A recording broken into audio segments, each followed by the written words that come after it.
નમસ્કાર મિત્રો, ગુજરાત પોસ્ટ ન્યૂઝમાં આપનું સ્વાગત છે। આજે ફરી એક વખત વાત કરવી છે ઈરાન અને અમેરિકા વચ્ચેના વધી રહેલા સંઘર્ષની।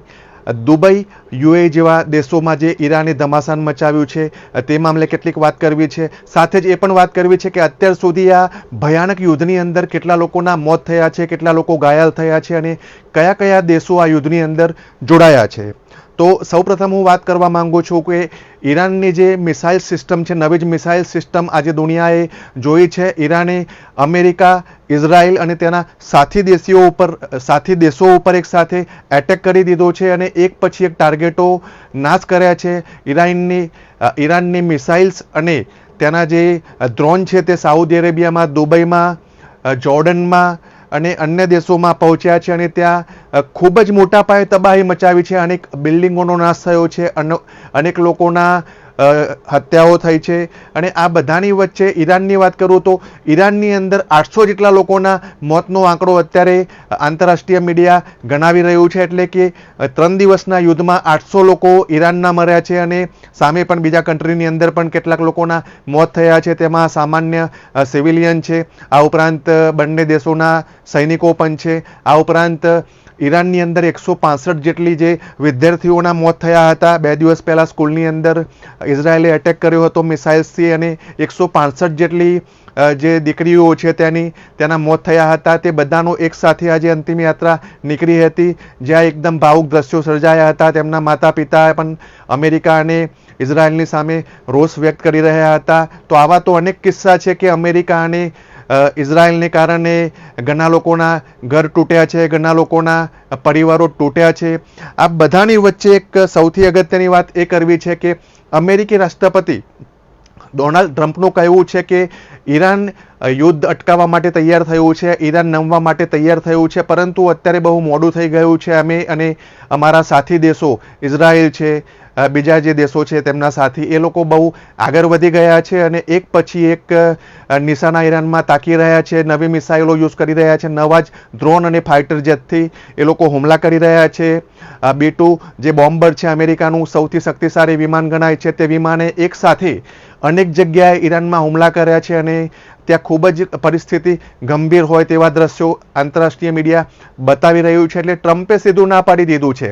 ટ્રમ્પનું કહેવું છે કે હવે ખૂબ મોડું થઈ ગયું છે, આ યુદ્ધ અટકવાનું નથી, અમે ઈરાનની સામે કડકમાં કડક કાર્યવાહી હજુ પણ કરવાના છીએ। તો આ બધા જ ઘટનાક્રમની વચ્ચે એક નવો રિપોર્ટ આવ્યો છે, આંતરરાષ્ટ્રીય મીડિયામાં એક નવો રિપોર્ટ જોવામાં આવ્યો છે। રિપોર્ટ પ્રમાણે લોકો સવાલો કરી રહ્યા છે કે ભાઈ અમેરિકા અને ઇઝરાયેલે સાથે મળીને ખામેનીને કઈ રીતે હત્યા કરી, કઈ રીતે ખામેનીના ઠેકાણા સુધી આ લોકો પહોંચ્યા છે। તો આમાં જુદી જુદી થિયરી અત્યારે આંતરરાષ્ટ્રીય મીડિયા બતાવી રહ્યું છે। ઇઝરાયેલના કેટલાક એજન્સીનું કહેવું છે કે ભાઈ ઇઝરાયેલ વર્ષોથી, એટલે કે મહિનાઓ દિવસોથી નહીં પણ વર્ષોથી ખામેનીના જે ગતિવિધિ છે તેના પર નજર રાખતું હતું। જે ઇઝરાયેલની સંસ્થા છે મોસાદ, તો મોસાદના કેટલાક એજન્ટ છે જે ડૉક્ટર બની અને ઈરાનમાં ગયા હતા, ડેન્ટિસ્ટ બનીને ત્યાં ગયા હતા અને જે ખામેનીના સુપ્રીમ લીડરના જે નજીકના જે કમાન્ડર છે, ટોપ કમાન્ડર, તે લોકો જ્યારે સારવાર માટે આવતા હતા, દાંતની કોઈ સારવાર માટે આવતા હતા, એ ટાઈમે તેમના દાંતની અંદર કોઈ નાની ચિપ ફિટ કરવામાં આવી હતી, જેનાથી લોકેશન અને એ લોકોની ગતિવિધિ પર નજર રાખવામાં આવે અને જેમનું ટાર્ગેટ છે તે કઈ રીતે પાર પાડવું તેના તમામ અહેવાલો, તમામ સમાચારો એ લોકોને એટલે કે ઇઝરાયલને મળતા હતા। એક બીજી થિયરી એ પણ છે કે જે ખામોનેઈ સુપ્રીમ લીડર જે હતા, જેમની હત્યા અમેરિકા અને ઇઝરાયેલે કરી છે, તો તેમને ટ્રેક કરવા માટે જે તહેરાનના જે CCTV કેમેરા હતા ટ્રાફિકના, તો એ તમામ કેમેરા હેક કરવામાં આવ્યા હતા અને આજના 15 દિવસના, મહિનાના કે 2 મહિના નહીં પરંતુ વર્ષોથી આ ગતિવિધિ મોસાદ ઈરાનમાં કરી રહ્યું હતું અને એમને તેમના જે જાસૂસો છે તેમના દ્વારા આ બધું એક ઓપરેશન પાર પાડવામાં આવ્યું હતું। તેમાં જે સિટીના CCTVની અંદર જે પણ કોઈ પણ દેશના લીડરની ગતિવિધિઓ જોવામાં આવતી હતી, કયા લીડર ક્યાં જઈ રહ્યા છે, કોની ગાડી ક્યાં જાય છે, તો આ તમામ ગતિવિધિઓ ટ્રાફિકના કેમેરાની અંદર દેખાતી હતી અને સીધું જ તેનું રેકોર્ડિંગ ઇઝરાયેલને મળતું હતું। ઇઝરાયેલી સેના અને નૌસાદ જે ત્યાંની મોસાદ છે તેને મળતું હતું। એટલે કે એ લોકો વર્ષોથી આ સુપ્રીમ લીડરની ગતિવિધિ પર નજર રાખીને બેઠા હતા. એક પછી એક ઓપરેશન સક્સેસ એટલા માટે ગયા છે કે આવા અનેક મુદ્દાઓ જે છે મોસાદની પાસે છે. મોસાદ જે જાસૂસી સંસ્થા છે તો તેને આ ઓપરેશન માત્ર 60 સેકન્ડની અંદર પાર પાડ્યું છે. બીજી એક થિયરી એ પણ છે કે જે ટોપ લીડર્સ છે, ઈરાનના ટોપ લીડર્સના મોબાઈલ પણ હેક કરવામાં આવ્યા હતા. તેમની ગતિવિધિઓ, તેમના લોકેશન, તેઓ કોની સાથે વાત કરે છે, તેઓ શું વાત કરે છે, તેઓ કયા ટાઈમે કયા લોકેશન પર જાય છે, તે તમામ માહિતી આજે ઇઝરાયલની એજન્સીને ખબર હતી અને તમામ વસ્તુ પર નજર રાખ્યા બાદ આ એક સૌથી મોટું ઓપરેશન ઇઝરાયલ દ્વારા પાર પાડવામાં આવ્યું હતું. તો આ થિયરીની ઉપરાંત બીજી પણ એક થિયરી એવી છે કે ભાઈ ઈરાનના જે સુપ્રીમ લીડર હતા ખામોનેઈ, તો તેમના જે ટોપ કમાન્ડર્સ જે છે તેમની સાથે હતા. એક વિડીયો પણ સોશિયલ મીડિયામાં ફરી રહ્યો છે કે અંતિમ વિડીયો હોવાનું કહેવાય છે. આંતરરાષ્ટ્રીય મીડિયા કહી રહ્યું છે કે આ સુપ્રીમ લીડરનો અંતિમ વિડીયો છે. તે વિડીયોની અંદર તે પોતાના કમાન્ડર્સ સાથે વાતચીત કરી રહ્યા છે. હજી થોડું હસી મજાકનો માહોલ પણ એ વિડીયોમાં દેખાઈ રહ્યો છે. તો એ સમયે જ્યારે એટેક થયો તેના થોડી વાર પહેલાં કેટલાક જે કમાન્ડર છે તે તેમના નિવાસ સ્થાનેથી નીકળી ગયા હતા, ઝડપી નીકળી ગયા હતા અને તેઓ ત્યાંથી તેમને સ્થળ છોડી દીધું હતું. એટલે કે કદાચ એમાંથી પણ કોઈ માણસે અમેરિકા યા ફિર ઇઝરાયલને આ લોકેશન આપ્યું હશે કે ભાઈ અમારા સુપ્રીમ લીડર અમારી સાથે અહીંયા છે, અમે જગ્યા છોડી રહ્યા છીએ, આપ એટેક કરી શકો છો.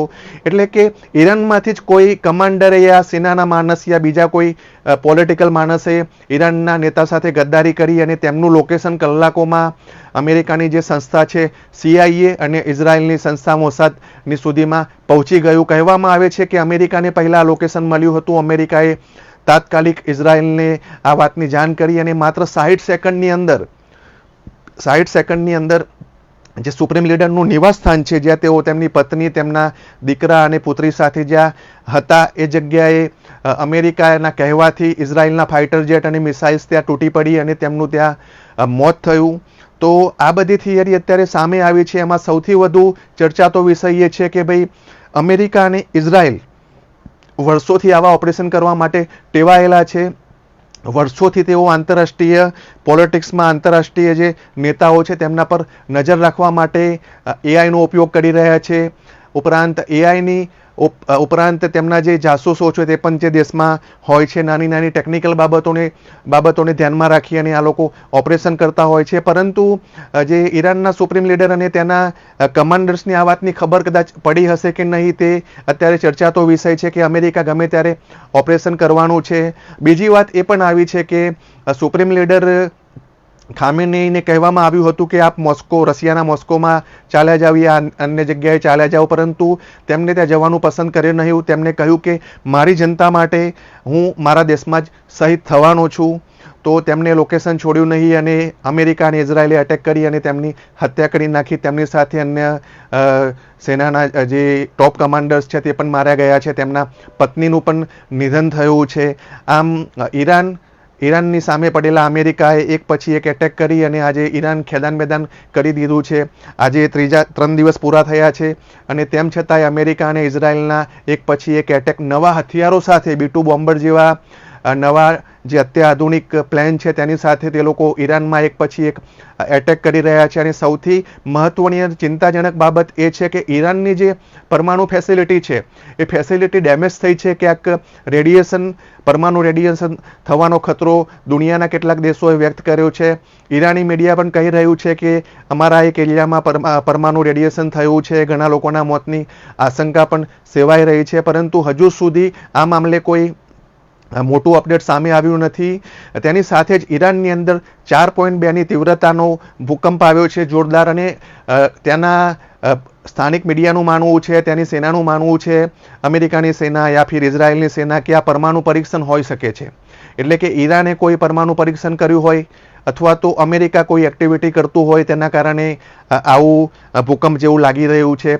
પરંતુ અત્યારે તો એક સામાન્ય કુદરતી ભૂકંપ લાગી રહ્યો છે. પરંતુ યુદ્ધની સ્થિતિમાં ભૂકંપ જેવી સ્થિતિ સામે આવી તો આશંકાઓ ઊભી થાય છે કે અહીંયા કદાચ પરમાણુ રિએક્ટરમાં કોઈ નુકસાન થયું છે અથવા તો પરમાણુ બોમ્બનું કોઈ પરીક્ષણ થઈ રહ્યું છે, મિસાઇલનું કોઈ પરીક્ષણ થયું છે. આ બધી એક શક્યતાઓ છે, આ બધું પ્રિડિક્શન છે. અત્યાર સુધી કંઈ બહાર આવ્યું નથી. તો આ મામલે દુનિયાના કેટલાક દેશોએ ચિંતા વ્યક્ત કરી છે કે પરમાણુ જો રેડિયેશન થયું, લીક થયું તો ઘણા સિટી ખાલી કરવામાં આવે તેવી શક્યતા છે. આજુબાજુના દેશોમાં પણ તેની અસર થવાની પૂરેપૂરી શક્યતા દેખાઈ રહી છે. ઇઝરાયલના રિપોર્ટ્સ પણ આવ્યા છે કે ત્યાં પરમાણુ ફેસિલિટી પર એ લોકોએ કદાચ એટેક કર્યો હોય અને તેના કારણે રેડિયેશન લીક થયું હોય. સામે ટ્રમ્પે પણ એમ કહ્યું છે કે ટ્રમ્પે દાવો કર્યો છે કે ઈરાન ઉપર હુમલો કરવાનું કારણ એ હતું કે ઈરાન 11 જેટલા ન્યુક્લિયર બોમ્બ બનાવી શકે તેટલું યુરેનિયમ તેની પાસે મોજૂદ છે. અને આ જ મામલે આ જ મુદ્દો પકડી અને અમેરિકા અને ઇઝરાયલ ઘણા સમયથી તેની પાછળ પડ્યા હતા અને અંતે બંને દેશોએ સાથે મળી અને એટેક કરી દીધો છે. તો ન્યુક્લિયર જે 11 ન્યુક્લિયર બોમ્બ છે તે ઇઝરાયલ જેવા દેશો માટે ખરેખર ખતરો થવાના હતા કે પછી આ કોઈ વાર્તાઓ હતી કે શું હતી?